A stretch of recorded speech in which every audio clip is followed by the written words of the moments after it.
السلام علیکم ناظرین، کیا حال چال ہیں؟ ایک ویلاگ لیے آپ کی خدمت میں حاضر ہوں جناب۔ آپ کو پتہ ہے کہ ہندوستان جو ہے وہ فوجی مشقیں کر رہا ہے ہر جگہ پاگلوں کی طرح۔ میں اس پہ ذرا بعد میں آتا ہوں، پہلے آ جاتے ہیں ڈونلڈ ٹرمپ پہ۔ دیکھیں، ڈونلڈ ٹرمپ اتنا جھوٹا آدمی ہے، اس کے اوپر میں تو کبھی ٹرسٹ کرتا ہی نہیں ہوں۔ جب اس کی جو پہلی گورنمنٹ تھی، اس نے بیت المقدس کو جو ہے اسرائیل کے حوالے کیا، اور اس نے کہا کہ جی یہ جو بیت المقدس ہے یہ اسرائیل کا دارالحکومت ہے، ہم قبول کرتے ہیں، اور اس نے اپنی ایمبیسی کو ٹرانسفر کیا وہاں پر۔ تو مجھے اسی وقت سے تھا۔ پھر دوسری بات یہ، اس نے لوگوں پہ پریشر ڈالا کہ جی آپ جو ہے اسرائیل کو قبول کر لیں۔ پھر اس کے بعد آپ دیکھیں، جیسے ہی یہ بن کر آیا، اس نے آتے ہی پہلے تو انہوں نے کہا میں جنگ ختم کرا دوں گا۔ تمام مسلمانوں نے اس کو کھل کر ووٹ دیا، بہت بھاری اکثریت سے جیت کے آیا یہ۔ لیکن اس نے آنے کے بعد اس نے ایسا نہیں کیا، اس نے فلسطینیوں کو کریش کر دیا۔ یہ بولتا کچھ اور ہے، دکھاتا کچھ اور ہے، اور کرتا کچھ اور ہے۔ ایگزیکٹلی جب پاکستان کی لڑائی ہو رہی تھی مئی میں ہندوستان سے، تو ان کے لوگ یہ کہہ رہے تھے جی ہم نہیں بولتے، یہ ان کا آپس کا معاملہ ہے، یہ تو ہزاروں سال سے لڑتے چلے آ رہے ہیں۔ کہ کوئی صدر، اس کو تاریخ ہی نہ پتہ ہو، اور وہ یہ کہہ رہا ہو کہ 1000 سال سے لڑتے چلے آئے ہیں۔ پھر اس کے بعد اچانک سے اس نے پینترا بدلا۔ وہ اصل میں پینترا بدلنا نہیں تھا، اصل میں وہ چاہتا تھا پاکستان کو کسی طریقے سے پھنسانا۔ اس نے جنرل عاصم منیر صاحب کو بلایا، شہباز شریف کو بلایا، یہ کرا وہ کرا، دنیا کے اس نے کرے۔ یہ بہت ہی مکار ٹائپ کا آدمی ہے۔ پھر اس نے کیا کرا، یہ پہنچ گیا چائنا کے صدر سے ہاتھ ملانے کے لیے کہ جی لڑائی چھوڑو، ہم محبت کرتے ہیں۔ جب چائنا کے صدر وہاں ملاقات کر رہے تھے، سیم ٹائم پہ جو ہے دوسری طرف جو ہے ہندوستان کا معاہدہ ہو رہا تھا امریکہ سے 10 سال کا۔ کہاں تو ہندوستان کو پسند نہیں کرتا امریکہ، دکھار میں تو یہی ہے، لیکن 10 سال کا معاہدہ ہوا، اور وہ ٹیکنالوجی دینے کی بات کی گئی ہے جو کہ چائنا کے وہم و گمان میں بھی نہیں تھا۔ ایک طرف سے چائنا سے دوستی کا ہاتھ بڑھا رہا ہے، دوسری طرف سے اس کی پیٹھ میں خنجر گھونپ رہا ہے۔ یہی انہوں نے پاکستان کے ساتھ کرا کہ پاکستان کی لڑائی ہو رہی تھی، ادھر چاہ بہار کا انہوں نے فوراً معاہدہ جو اس نے پابندی لگا دی تھی وہ ہٹا دی، تاکہ طالبان کو چاہ بہار کے ذریعے اسلحہ پہنچا سکیں ہم، چونکہ کراچی پورٹ سے تو نہیں آ سکتا تھا۔ وہاں نے گھونپا، پھر یہاں پہ نے 10 سال کا معاہدہ کر کے ہماری انڈیا کے ساتھ لڑائی چل رہی ہے، تو اس نے انڈیا کو فوری طور پہ کہا کہ جی ہم آپ کو سب کچھ سپلائی کریں گے اور دیں گے۔ تو یعنی آپ یہ دیکھیں، امریکہ بہت سے جو ہے صحافی جو ہیں جو عمران خان کے خاص دشمن ہیں، وہ اس میں ایک رضی الدین رضی ہے، پھر ایک وہ جاوید چودھری ہے، پھر اس میں منصور علی خان ہے، بہت سے لوگ ہیں، یہ ہر وقت بکواس کرتے رہتے ہیں۔ ان کو صرف عمران خان چاہیے، کوئی عمران کو عمرانڈو بناتا ہے، کوئی عمرانڈیا بناتا ہے، پاکستان کی بات کوئی نہیں کرتا، سمجھ آئی؟ وہ کھیل کود کی، وہ منصور علی خان وہ کھیل کود پہ ہی توجہ، وہ جی کرکٹ میں یوں ہو گیا، چھکے ہو گیا۔ وہ میرے باپ نے لینا ہے کرکٹ کو، میرے وطن کا بیڑا غرق کر رہے ہیں یہ لوگ، اس پہ تو بات کرتے نہیں ہو کہ وہ کرکٹ میں یوں ہو گیا، وہ 4 چوکے لگا دیے، وہ رنڈی وہاں ناچ لی، وہ چھنال وہاں ناچ لی، تمہارے پاس اور کوئی بات نہیں کرنے کی۔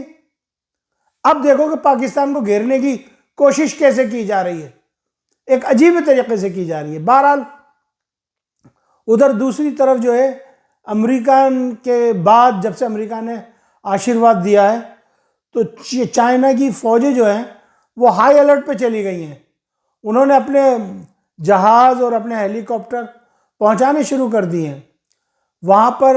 ہندوستان نے جو ہے اپنی ایکسرسائز شروع کر دی ہیں، مشقیں شروع کر دی ہیں۔ ادھر بنگلہ دیش کو گھیرنے کی کوشش کی جا رہی ہے، ادھر جو ہے سکم والے سائڈ پہ، لداخ والے سائڈ پہ، ادھر ایک ٹینشن پھیلی ہوئی ہے۔ تو یعنی امریکہ یہ چاہ رہا ہے کہ ایشیا میں آگ لگ جائے، یہ آپس میں بھیڑ جائیں سارے کے سارے، ادھر سے افغانستان، پاکستان، ہندوستان، چائنا، سکم، بنگلہ دیش، بیڑا غرق کر دیں ایشیا کا، اور تم آرام سے بیٹھو گے؟ یہ تو ہو نہیں سکتا کہ پڑوسی کا دوسرے کا گھر جلے اور تم خوش ہو کے بیٹھ جاؤ۔ جس کے گھر کانچ کے ہوتے ہیں، گلاسز کے ہوتے ہیں، وہ کبھی کسی کے گھروں پہ پتھر نہیں پھینکا کرتے۔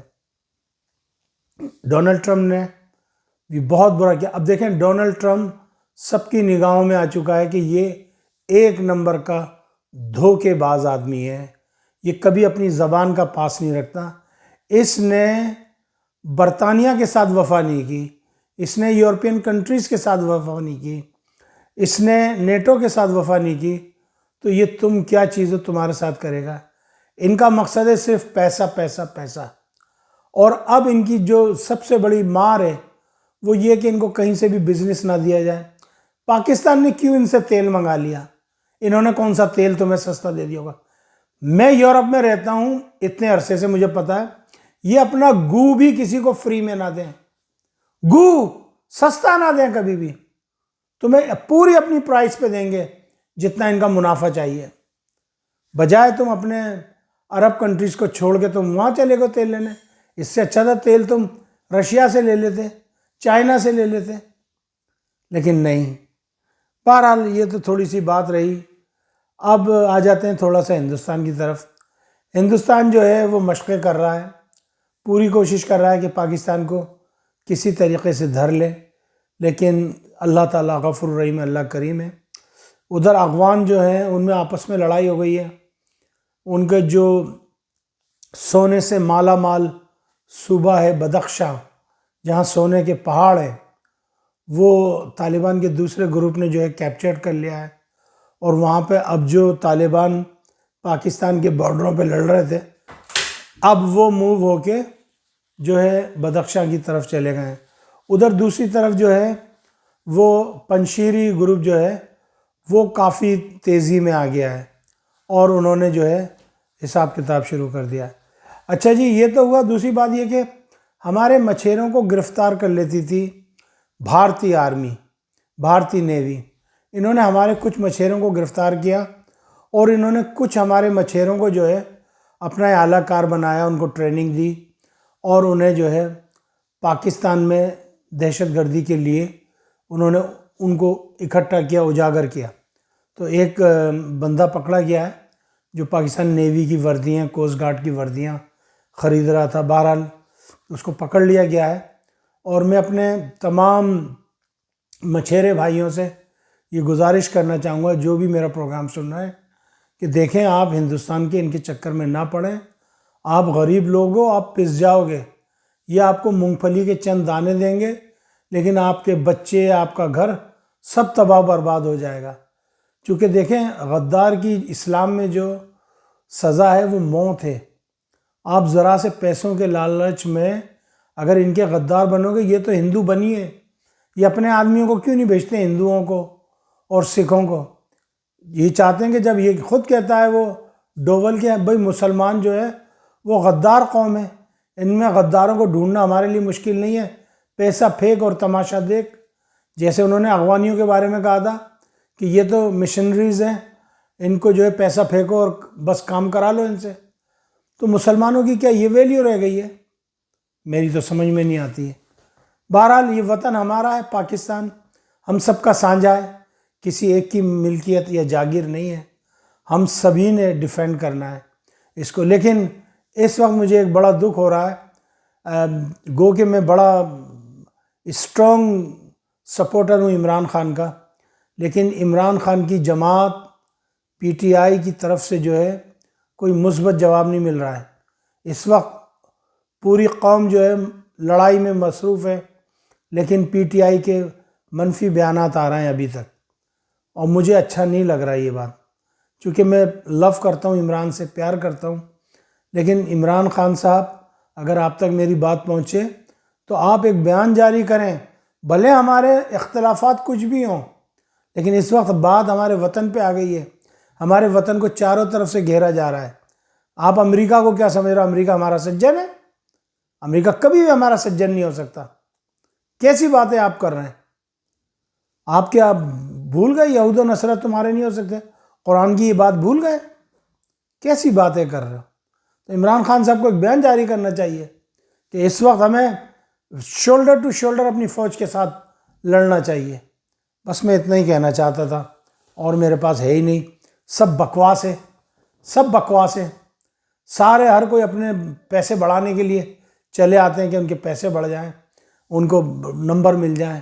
آئی ڈونٹ کیئر، کوئی مجھے سنے نہ سنے، کوئی لائک کرے نہ کرے، کوئی شیئر کرے نہ کرے، کوئی فالو اپ کرے نہ کرے، I don't care, I don't care. میرے وطن کی جب بات آ جائے گی تو آئی سلوٹ پاکستان، آئی سلوٹ پاکستان آرمی۔ سمجھ آئی؟ یہ وطن ہمارا بڑی عظیم قربانیوں کا ثمر ہے، صحیح ہے؟ نہ گھبراؤ، وہ ایک شعر کہا تھا مسلمانوں کے لیے، پر میں یہاں پہ پاکستانیوں کا لفظ استعمال کر دیتا ہوں کہ نہ گھبراؤ اے پاکستانی لوگوں، ابھی خدا کی شان باقی ہے، ابھی اسلام زندہ ہے، ابھی قرآن باقی ہے۔ یہ کافر کیا سمجھتے ہیں جو اپنے ہی دلوں میں ہنستے ہیں، ابھی تو کربلا کا آخری میدان باقی ہے۔